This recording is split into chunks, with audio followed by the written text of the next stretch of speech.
KTO Radio présente À haute voix, la lecture intégrale des œuvres spirituelles majeures. Aujourd'hui, Augustin ou le Maître est là de Joseph Malègue.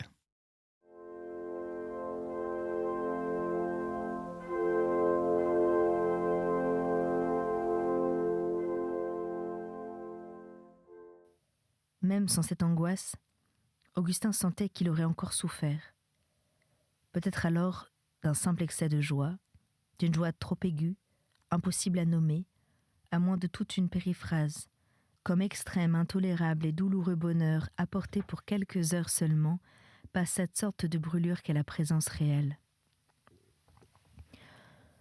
Heureusement, baissé de pression et de violence par le voisinage de Madame Desgrais des Sablons, mais non pas changé de nature, pénétré par elle d'un plaisir modéré, presque affectueux et plus tiède, cette joie devenait supportable, ce qu'elle n'eût pas été à l'état pur et brûlant. Augustin n'eût jamais pu être agréable, trouver le ton et le langage naturel. Il n'eût pu dire avec simplicité « Ce lieu est charmant » lorsqu'il vit le rideau latéral des arbres se reculer, admettre entre lui et l'allée le miroir allongé d'un étang couleur de bronze. Madame Desgrais des Sablons, dans le détachement d'un haut rêve ironique, dispensa son regard de l'inutile effort des accommodations, ce qui l'emplit automatiquement de la poésie des lointains. Ce sont d'assez belles futaies, je ne doute pas qu'on ne les rase un jour, dit-elle, d'avance pleine de sérénité. Et l'on assécherait ce doux pays de lacs. Cette petite Anne est vraiment indulgente pour 6 pieds d'eau mêlés de vases. Je les préfère au vrai pays des lacs. Anne sourit à sa tante avec une sorte de câlinerie, de caresse, où revivait ce doux souvenir qu'elles auraient eu en commun. Augustin dépassa la marque délicate qu'il s'était lui-même imposée sur ses chemins mal sûrs. Quelle vertu donc à ce pays, mademoiselle, pour être ainsi préférée ? C'était bien dit. Dans la finale bémolisée, rien ne marquait ni le feu de sa poitrine qu'il avait fallu éteindre, ni le courage qu'il avait dû rassembler pour faire face à ce terrible mot de mademoiselle. Avec un mortel anonymat d'expression, elle répondit « Oh, je ne pourrais pas dire.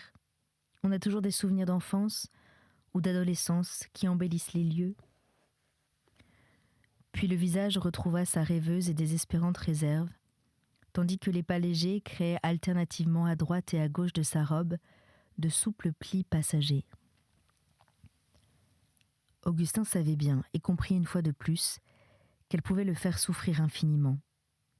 Devant la belle et froide jeune fille, il sentit les premières pointes d'une détresse qui lui rappela les pires moments du déjeuner. Il ligota sa douleur, sauta sur elle, jugula sa tête de pleureuse, se dominant avec efficacité au obscur plaisir et cette sorte de fraîcheur qui suit un danger évité. Il a commis une faute. Quoi d'étonnant qu'il ne figure pas encore parmi les intimes qui connaissent les raisons particulières de ses amitiés. Il en est le témoin, c'est déjà beaucoup. Qu'il y puise les motifs d'une gratitude infinie. Est-ce qu'il n'aime pas tout d'elle ? Rêve, abandon, joie, souffrance, en vrac, en tas. Tout, pourvu qu'elle soit présente. Moralité, ne jamais lui parler de sujets directement personnels. Il ne sait pas le faire, il ne le peut pas. Parler en général sur ces sujets qu'on appelle divers. Y être gai, amusant et aussi profond tout ce qu'il pourra. Tout cela ensemble et bien d'autres choses. Qu'elle y prenne ou dédaigne ce qu'elle voudra, exactement comme pour sa vie. Ainsi, il peuplait le silence où elle le laissait. « Voyez donc, dit Madame Desgrais des Sablons, pointant vers la pièce d'eau le bout de son ombrelle.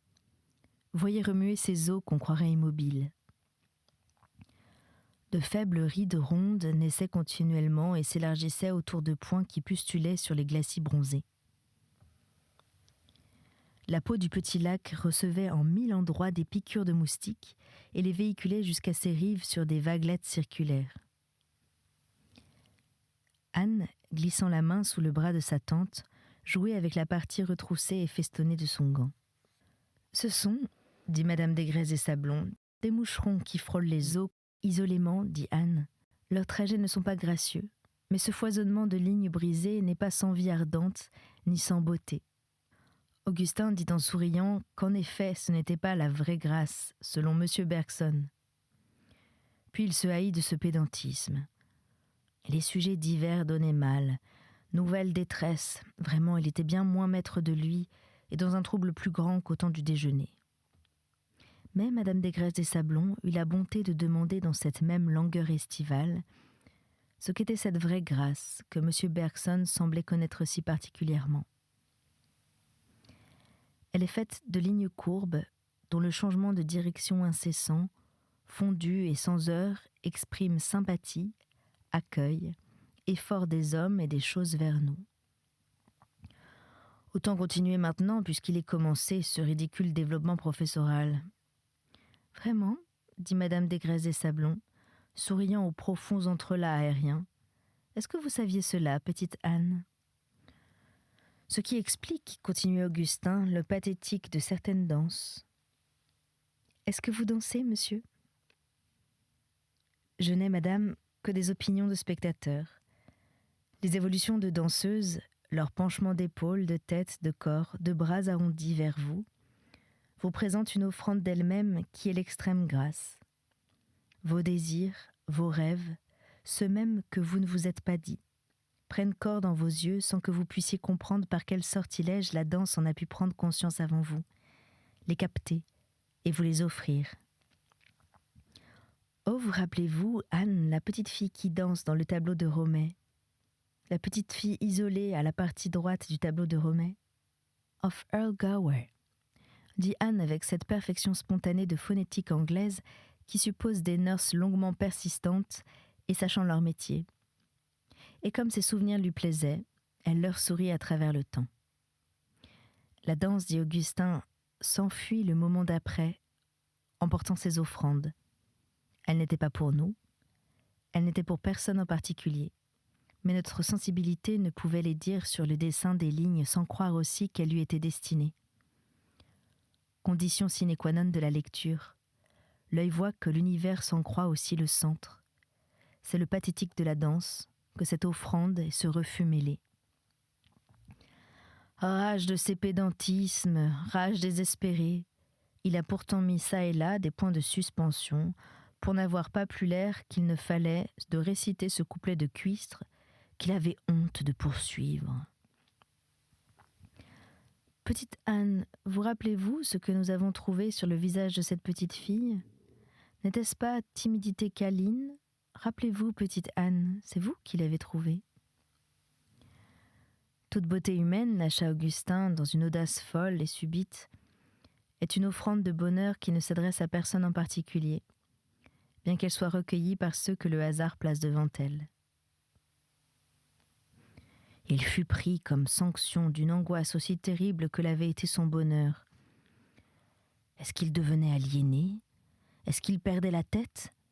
Est-ce qu'il n'avait pas osé la regarder en lui parlant de beauté ? Ainsi qu'au déjeuner revinrent les conseils impérieux. Des convenances, de la tenue, trouver sur le champ d'autres mots, gais, gris, insignifiants, tout simple. Il les trouva. Ils baissèrent le ton de ce qu'il venait de dire. Ils se fondirent même assez bien avec les mots antérieurs. Elle continuait cependant de marcher le long de cette allée à vastes courbes, identique, surnaturellement calme et inaffectée, dans la même intimité tranquille où il se sentait spontanément admis.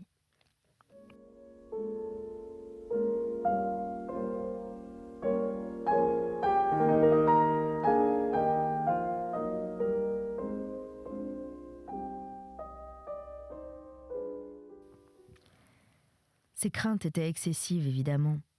Aucune allusion n'avait été sentie. Aucune même, en réalité, n'existait. Rien n'était changé de leur amabilité. Il se détendit et, sous ses précautions continues, accepta peureusement de savourer sans trop d'inquiétude cette sorte d'ensoleillement enchanté qu'étalait sur toute chose son immense fièvre heureuse. Au fond, disait Madame Desgresses des Sablons, on trouverait autour de tous les villages ces arbres, ces eaux, ce ciel entre les branches. Ce qui fait peut-être, elle chercha quelque temps, l'essentiel du luxe. ce n'est pas la jouissance des choses spéciales, c'est de pouvoir se réserver une zone d'expansion privée dans la jouissance des choses communes. Et elle le regardait en parlant. Augustin admira cette hauteur d'indolence, cette élégante absence de geste, juste une petite élévation momentanée de sa belle main gantée. Il l'admira et s'y rafraîchit. Debout, et un peu en retrait d'Anne, dans tout le prestige des lieux auxquels son scepticisme semblait ne pas tenir, avec le tacheté d'ombre et de soleil qu'un pâtre eût posé sur sa robe pour exprimer l'idée d'une châtelaine de parc et de sous-bois, elle était la déesse appréciante et désenchantée de ces solitudes de luxe, dont toute humanité commune eût été refoulée. C'est ainsi qu'à certains moments, son ton de voix, ses paroles reflétaient comme une image d'elle-même, qui eût été la véritable, rarement montrée. Calme, maîtresse d'elle, charmante sans doute, mais plus intelligente encore, de bon sens net et de poésie bannie, coupant l'aile à tous ses rêves, y compris les siens. C'est en effet un grand luxe, admit Augustin, que de pouvoir à notre gré attirer ou écarter les hommes. Peut-être n'est-ce pas la méthode la plus juste ni la meilleure dans nos relations avec eux, dit Anne. Peut-être abuserait-il de tout autre, petite Anne socialisante, suggéra Madame Desgrais et Sablon. Puis tournée vers Augustin. Mon beau-frère appelle ainsi sa nièce. Augustin sentit une sorte de confiance, de resserrement des liens qui momentanément les unissaient. Il soutenait un sourire d'indifférence héroïque. On ne savait, grâce aux branches, de quelle couleur était le ciel, ni ce qu'il admettait déjà des tons du soir. « Oncle Henri me raille trop, » dit Anne, un peu de confusion sur le visage. À qui au juste parlait-elle ? À sa tante, à Augustin, au sol sableux de l'avenue, lui s'angoissait de ses visibles timidités dominées, plus profondes qu'au premier jour. S'il ne s'agit que d'écarter les promiscuités, continua-t-elle, c'est peut-être de l'autre côté qu'il faut chercher, par exemple, vers les dénûments franciscains. On est trop sûr qu'ils seront peu partagés. Elle sentit qu'elle parlait seule, et reprit avec cette hésitation initiale qui avait ravi Augustin quand il la conduisait à déjeuner et qu'il thésaurisait dans les débuts de son amour. La jouissance des biens matériels ne doit pas donner une forme d'âme essentiellement différente de celle que crée leur simple désir. Les dénûments franciscains, dit Madame Desgrais des Sablons, les yeux sur les feuillages, sans daigner rien joindre à cette phrase énigmatique et interminée, qui resta finalement suspendue dans le sous-bois, comme une autre couleur diaprée, sans descendre sur rien. Elle eut le temps d'y trembler un certain nombre de minutes pendant qu'ils se taisaient tous les trois. Augustin sentit qu'on avait passé la psychologie des apparences et de la beauté, ou plutôt que celle-ci ne trompait pas. Il osa contempler directement, il l'eût fait de tout autre, ce visage d'une perfection délicate à chaque instant traversé et rompu d'hésitation, de grâce et de pensée. Faisant retomber plus haut ses souvenirs, il se rappelait d'autres réponses tremblantes et décidées dans la forme charmante de leur courage. Il lui semblait comprendre enfin ce qu'était mademoiselle de Préfaille, bien mieux que lorsqu'il balançait entre Furs et Watteau.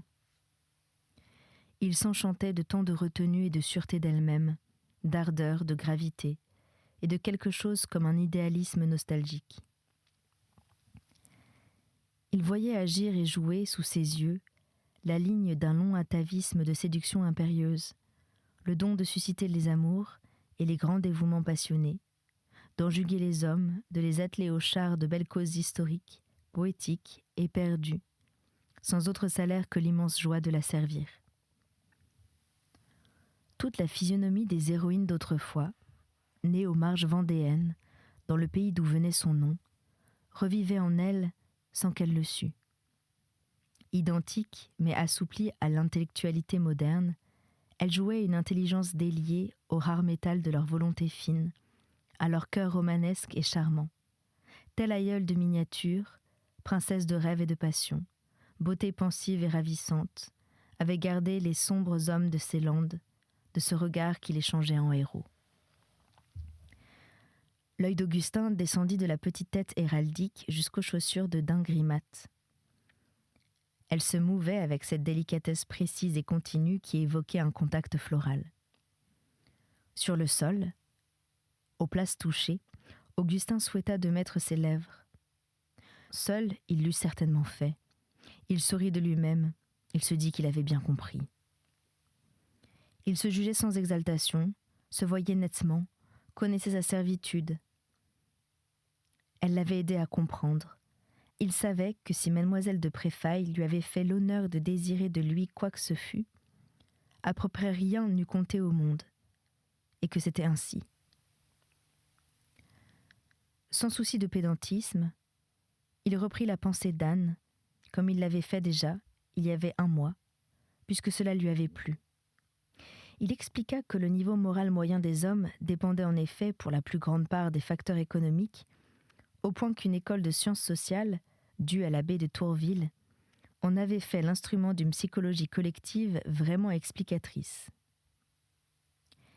Il les avait vus agir sur les planèzes. À peu près seuls, les âmes vouées aux grands idéalismes, le plus grand de tous était le religieux, échappaient à l'entraînement des déterminismes humains. Elles conquéraient le détachement et l'autonomie par surcroît. Seuls les saints étaient libres et créateurs. Il s'inquiéta cependant quand il eut fini. N'avait-il pas développé trop longtemps une assez quelconque pensée ? Il la supplia, moins que tout bas, sans parole, d'avoir pitié de son angoisse cachée et de son trouble. Elle avait écouté les yeux baissés. Madame Desgraisses des Sablons fit sauter la conversation très loin de l'abbé de Tourville. Elle cita Assise, la Piazza, San Francesco, le portique du cloître et l'église inférieure, l'hôtel sous Basio et l'horizon de Pérouse, enfoncé dans un couchant si doux. Quel était donc ce mets singulier et délicieux qu'ils nous ont servi ? Vous rappelez-vous, petite Anne ?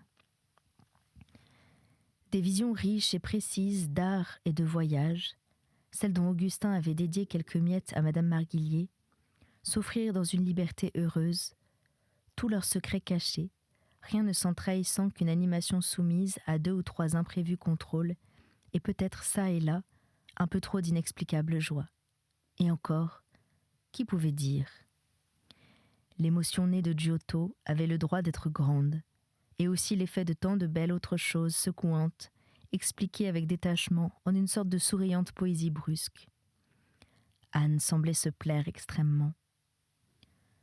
Son amour variait ainsi avec chaque circonstance, à chaque tournant sur sa route, à chaque détail nouveau de paysage moral. En tous ces changements, il semblait toucher des sommets indépassables qu'il dépassait. Dévorant des moments uniques, Augustin perdait presque le sentiment de leur précarité, la crainte que tout ne fût chimère. Il comprenait le bonheur chrétien comme un rejaillissement éternel. Le ton, sauf 2 ou 3 petites erreurs certainement inaperçues, continuait d'être parfait, plaisant, d'une semi-camaraderie respectueuse. Les yeux d'Anne se fixèrent sur les siens, pour la première fois lui sembla-t-il, avec quelque chose imitant la sécurité d'une ancienne amitié, et dans cette amitié une nuance de plaisir, de confiance, de repos.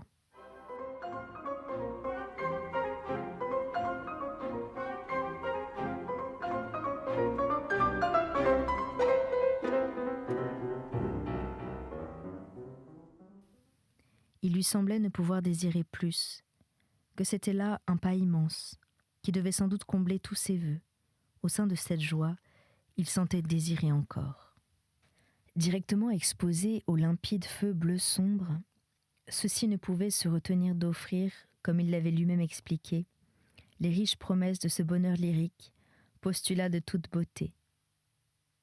Mais il ne le savait pas.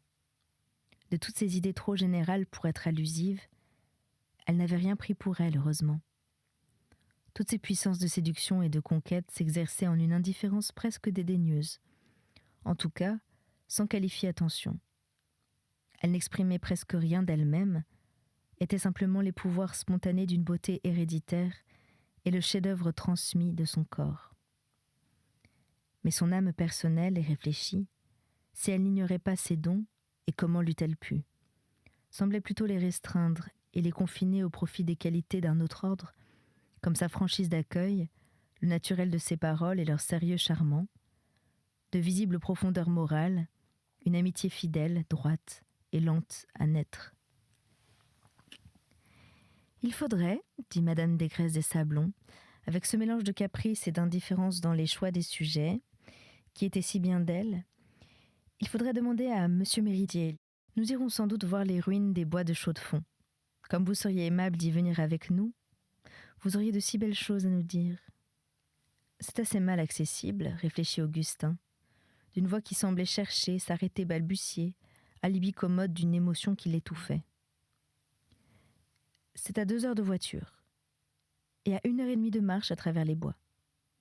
Ravissant, dit Anne en plein rêve. Nous choisirons un très beau jour après nos déplacements du début d'octobre, si Monsieur Méridier est libre.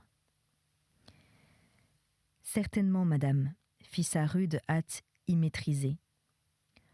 Un contrôle subit sur lui-même le gela quelques secondes. Après quoi ?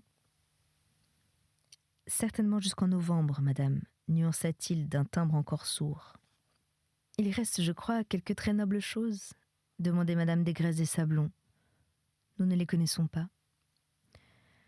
Ce sont, expliquait Augustin, les ruines d'une abbaye cistercienne, perdue en des ravins et des solitudes que la forêt a totalement reconquis. Elles forment maintenant le plus beau lieu de rêverie. Il n'arrivait pas encore à sentir comme réelle cette incroyable espérance. Ils étaient arrêtés tous les 3, dans une partie de l'allée assez découverte, à une certaine distance déjà de l'étang de bronze. L'abbaye, en pleine école auvergnate, montrait des pénétrations clunésiennes. Naturellement, peu de choses en restaient, mais révélatrices. La hardiesse bourguignonne était reconnaissable, plus belle à son goût que l'ogive écrasée de la Chaise-Dieu. Il suffisait de se rappeler la splendeur de Cluny, toute la flamme du gothique et plus de mesure, toute la noblesse du plein cintre, ses certitudes de pensée, sa sérénité. S'il fallait des symboles, c'était le chant d'une voix magnifique, égale et sans cri. Il parlait avec une lenteur cherchante, raffinée, paresseuse, écorçant un rameau de bois tombé qu'il venait de trouver sur l'allée, ce qui semblait transmettre à ses mots une sorte d'intérêt hésitant. J'avoue, devant le très beau roman cistercien du XIe siècle, Bourgogne ou Normandie, des joies aussi grandes que celles du gothique, aussi chargées de sens divin. Leur sérénité me faisait penser à d'admirables prières de saint Thomas d'Aquin, si rationnellement mystiques dans leur beau latin lourd. Il était, il est vrai, dominicain, et du XIIIe siècle. Anne manifestait son émotion intellectuelle par ce silence d'une tension docile, cette passionnée, cette sorte de rétraction attentive qu'il connaissait bien. Comme ces gens-là devaient être heureux, dit Madame Desgresses des Sablons en reprenant sa marche lente. Leur spéculation religieuse comportait une solution, exacte pour leur temps, des problèmes de l'homme et de l'univers. Parfaitement sûrs de Dieu, sur leur grand cloître calme, toutes leurs pensées, toute leur sensibilité s'enfermait dans ces circonférences parfaites. Nous leur imaginons un bonheur de paradis. En fait, trop de textes de la fin du XIe ou du XIIe siècle nous montrent, comme aujourd'hui, un assez gros déchet de passion humaine et le voisinage de quelques saints. « Serez-vous longtemps à Lyon ?» demanda Madame Desgresses des Sablons. Dérouté par la brusquerie de l'enquête, Augustin chercha sa portée avant d'y répondre. Avec cette autoritaire netteté dont elle marquait parfois sa conversation familière, elle explique sa question. « Je veux dire, votre carrière vous laissera-t-elle longtemps dans une ville de province ? Quand vous mènera-t-elle à Paris ? N'appelez à votre secours aucune modestie. » « Madame, dit-il avec détachement, on crée en ce moment à la Sorbonne des maîtrises de conférences avec assez de facilité pour qu'on m'ait offerte l'une d'elles. J'ai été nommée en juillet dernier pour la rentrée de novembre. Je ne retournerai pas à Lyon. Quelques petites choses, 2 ou 3 assez mornes livres que j'ai faits, ont donc trouvé quelque bienveillance. Un autre verra le jour dans 3 mois. D'autres sont à plus longue échéance, mais maintenant j'aurai le temps. Voilà, madame. Aucune modestie n'entache ses aveux.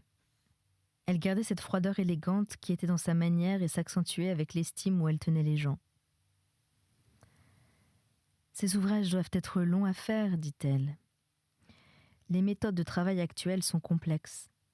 On ne peut guère étudier la philosophie des 2e et 3e siècles et les mouvements d'idées religieuses qui en dérivent, ce qui est ma partie, sans y employer aussi l'histoire, le droit romain du Principat, les droits locaux s'il se peut, et les linguistiques d'Asie mineure. Toutes ces disciplines, sauf exception bien entendu, de seconde main et par les résultats. Cependant, le travail reste long. On ne pourrait se contenter d'études littéraires pures, ni philosophiques pures, ni historiques ou théologiques pures. Tout cas concret les réunit toutes.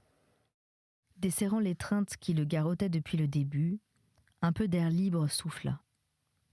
Augustin se rappelait la détente du médiocre Maldona à la fin de l'opprimant déjeuner. Pas pour longtemps. Il n'eût pu dire pourquoi ce fut soudain un subit nuage froid dans ce soir d'été. Il connut une autre forme d'inquiétude. Il avait été prétentieux. Oui, c'est cela. Prétentieux. Pour Bergson, pour Assise, pour Chaux-de-Fonds, pour ses livres. Il avait forcé toutes les notes dans son désir d'intéresser Anne. Tout était à refaire. Il eut un inexprimable petit sourire brisé. Il improvisa de la visite un résumé sans espoir. Cependant, son interlocutrice mit un baume. Ce que j'aurais aimé tenter si j'avais été garçon, Anne au moins pourra comprendre vos livres, ceux qui ont paru et ceux qui viendront. « Oh, ma tante !» dit Anne avec une confusion de modestie aussi spontanément ravissante que l'était tout à l'heure son immobilité passionnée. Je me figurerais les comprendre. C'était À haute voix, une émission de KTO Radio. Aujourd'hui, Augustin ou le maître est là de Joseph Malègue. Lecture, Anne-Céline Pellarini. Captation et réalisation, Aymeric Plouminec et Thibaut Dagalier. Une émission disponible en podcast sur ktoradio.com et sur l'application KTO Radio.